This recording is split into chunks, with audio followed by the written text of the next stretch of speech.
Las perneras vacías del pantalón en aquel decorado de fiesta le ponía a uno como un nudo en el estómago, confesara el francés. En ausencia de toda autoridad religiosa, el maestro de ceremonias era quien debía disponer todo el acto. Ningún teólogo de ninguna religión hubiera podido orientarse en aquel embrollo ritual de los leprosos de Anand Nagar. Pero Puli era un as, y al fin y al cabo aquella boda le atañía muy de cerca, y por lo tanto no había olvidado nada, empezando por el cumplimiento de la sacrosanta costumbre de la cual iba a ser el beneficiario indirecto. El novio tenía que hacer unos regalos a su prometida.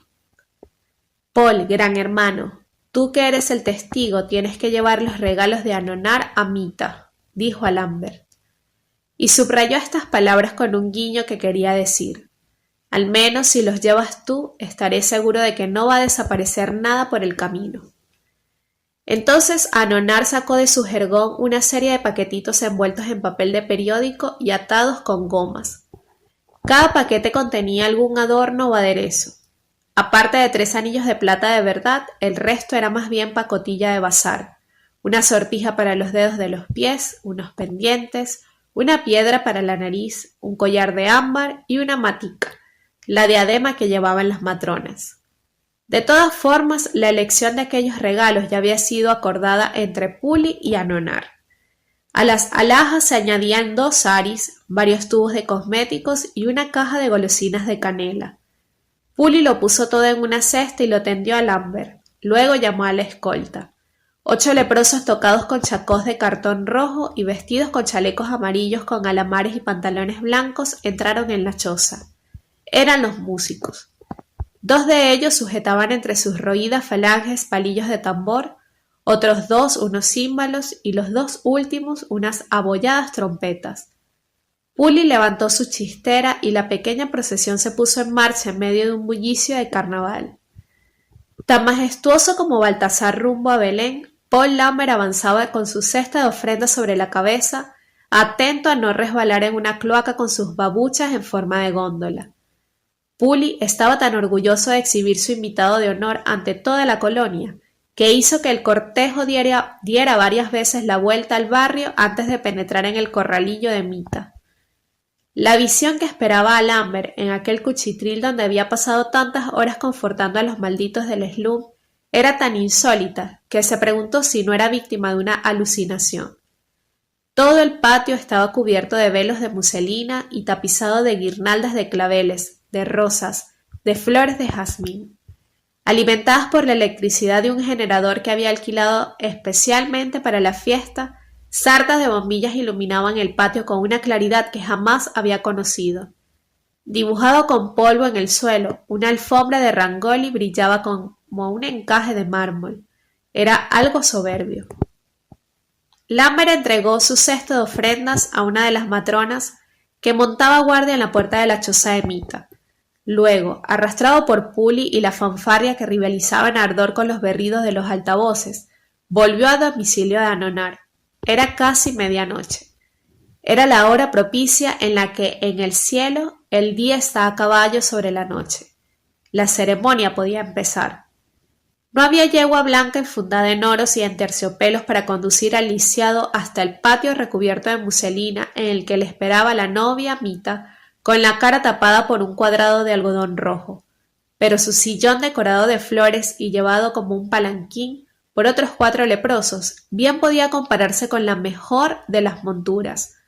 Tocado con un turbante dorado, precedido por el inenarrable Puli, que saludaba a la muchedumbre a sombrerazos, acompañado por el estrépito de la fanfarria que agrietaba las paredes de adobe, atravesó el barrio como un maharaj que se dirige a su coronación. Tras él, Lambert llevaba ceremoniosamente un pedazo de tela doblado que unos instantes después cubriría la cara de Anonar antes de entrar en el patio de la boda. En medio de esos ruidos, de esas risas, de esos olores, entre aquellos seres desfigurados y mutilados, el francés vivía una fantástica lección de esperanza, maravillado de que tanta vida y tanta alegría pudieran surgir de una abyección semejante. Puli levantó su chistera y la música enmudeció. Se encontraban ante el corralillo y había que disimular la cara del novio. 2 matronas cogieron el pedazo de tela de manos de Lambert y lo prendieron con alfileres en la parte superior del turbante. El hermoso rostro barbudo de Anonar desapareció a la vista. La chistera de Puli volvió entonces a elevarse por encima de las cabezas y el cortejo se puso en marcha de nuevo al son de los tambores y de los címbalos. En el reino de los cielos serán las caras más hermosas del mundo, pensaba el sacerdote mirando la hilera de pobres seres vestidos de fiesta que esperaban alrededor del pequeño patio. En un cuenco lleno de aceite situado en medio de los rángolis ardía una llama. Era el tradicional fuego del sacrificio ofrecido a los dioses para que bendijeran la unión que se preparaba. La frágil silueta de Mita estaba sentada sobre un almohadón, con la cabeza inclinada hacia adelante, completamente oculta por el velo. Parecía meditar. Sobre sus cabellos brillaba la diadema dorada que le había enviado Anonar en su cesto de regalos. Un olor a incienso impregnaba el aire lleno de humo. Cuando el cortejo hubo dado 3 vueltas al patio, Puli hizo una señal a Lambert para que se colocase a la izquierda de la novia. Luego ordenó a los porteadores que depositaran a Anonar a su derecha. Con la chistera bien encasquetada, hinchando el pecho en su frac demasiado holgado, comenzó entonces a oficiar. Admirable Puli. Nadie podía imitar como él a un brahmán. Adoptando un aire inspirado, comenzó por soltar con su voz de carraca una interminable retahíla de fórmulas. La asistencia parecía fascinada por aquella melopea monocorde que puntuaba a intervalos regulares un golpe de címbalo. Después de este preámbulo, entró en el meollo de la celebración. El panigraham era el rito esencial del casamiento brahmánico. Puli sacó del bolsillo una cuerdecilla violeta y ató con ella la mano derecha del novio y de la novia mientras repetía sus nombres en voz alta. Así celebraba el primer contacto físico entre los esposos. Mientras Puli recitaba nuevas plegarias, Lambert contempló aquellas 2 palmas mutiladas unidas por la ligadura. La visión le recordó una frase de Leon Bloy, que había leído una vez en un libro. No se entra en el paraíso mañana ni dentro de 10 años. Se entra hoy, cuando uno es pobre y está crucificado. Llegó entonces el momento más intenso de la ceremonia. La fanfarria y los asistentes guardaban silencio. Puli invitó a los novios a conocerse de manera oficial. Lenta, tímidamente, cada uno apartó con la mano libre el velo del otro. La alegre cara barbuda apareció ante los ojos grandes, un poco tristes y ennegrecidos por el col de Mita. Paul Lambert adelantó la cabeza para captar toda la emoción de aquel instante, para tratar también de adivinar los pensamientos de la joven leprosa a quien su marido había vendido por 500 rupias. Los ojos de Mita brillaban entre las lágrimas. Una auténtica boda hindú comprendía otros muchos ritos que variaban según las provincias y las castas, pero uno de ellos era universal. Sin él ninguna ceremonia era completa. Puli invitó a los esposos a dar 7 vueltas alrededor del fuego sacrificial, siempre con las manos atadas por la cuerdecilla. En su excitación había olvidado que Anonar carecía de piernas. Hubo que llamar otra vez a los porteadores. El lisiado vio entonces que su Paul gran hermano se levantaba de su almohadón y se acercaba a él tendiéndole los brazos. «Hermano, déjame que te ayude a acompañar a Mita a dar vueltas a la llama», dijo afectuosamente. El sacerdote levantó su frágil cuerpecito. Los 3 giraron entonces lentamente por 7 veces alrededor del fuego cósmico. Los habitantes del corralillo y otros muchos vecinos que se habían subido a los tejados contemplaban la escena con emoción. Cuando Lambert volvió a dejar a Anonar en su lugar, éste le sujetó por el brazo. «¿Y tú, cuándo vas a casarte?», preguntó. Puli, que le había oído, se echó a reír. Haciendo molinetes con su chistera, gritó: «Yo volveré a ser de Brahmán». Todos rieron a la vez. Solo la pobre Mita parecía incómoda en su nueva situación y no compartía la hilaridad. Y ahora el festín.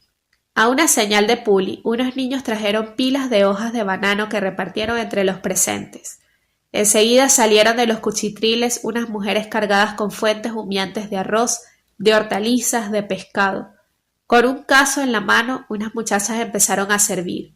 Discutían, reían, cantaban, bromeaban. Para hacer reír a un niño, un viejo leproso sin nariz fingía llevar una máscara.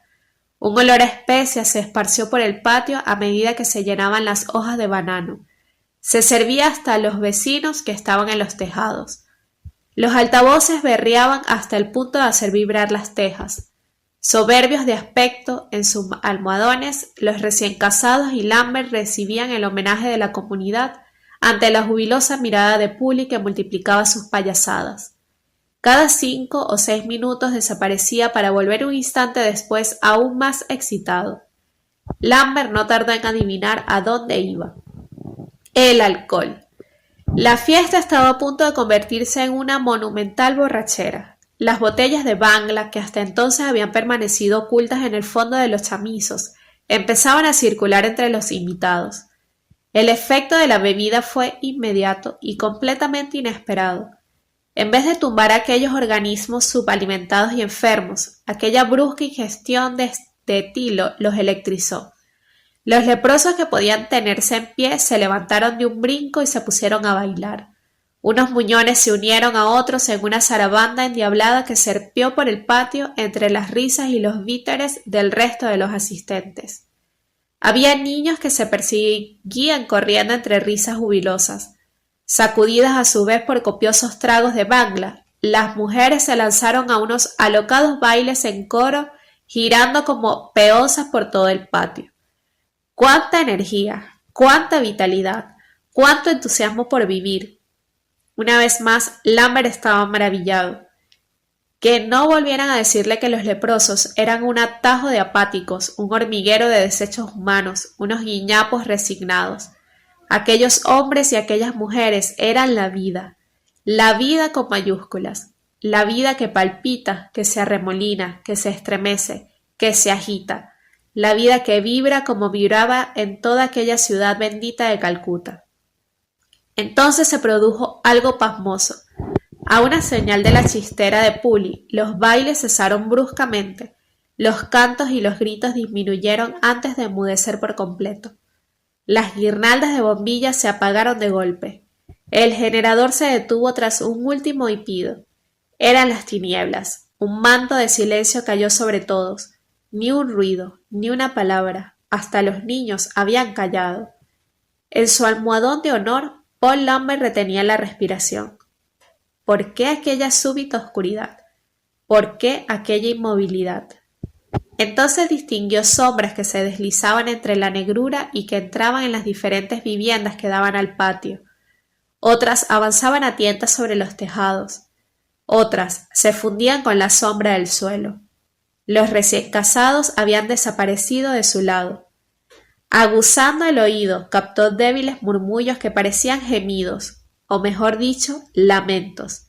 Incluso oyó, aunque no tardaron en ahogarse, algunos gritos. Entonces comprendió. La fiesta no había terminado, continuaba. Tenía su culminación en un último rito, un último homenaje a la vida todopoderosa. Los leprosos de Anand Nagar hacían el amor.